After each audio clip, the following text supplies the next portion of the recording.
Prosesi perjodohan, 10 pasang santri melangsungkan pernikahan di Pondok Pesantren Miftahul Huda 2 Payasari, Kecamatan Jatinegara, Kabupaten Ciamis, pada Senin 23 Januari 2023. Akad nikah berlangsung di Masjid Pondok Pesantren.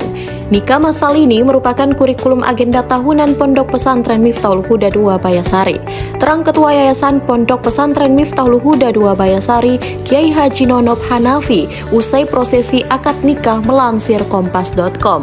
Nikah masal ini sebelumnya sempat viral di media sosial TikTok. Saat itu pengurus pondok pesantren seolah-olah tampak sedang menjodohkan santri dengan cara dikocok atau diundi. Kiai Nonop menjelaskan nikah masal ini merupakan kali kelima dilaksanakan di pesantren. Ini sudah episode kelima, pertama 2 pasang, lalu 3 pasang, 6 pasang, 8 pasang, dan sekarang 10 pasang, jelasnya. Dikatakannya nikah masal ini diikuti santri yang sudah purna. Kelas santri yang menikah sudah sampai ma'had ali, artinya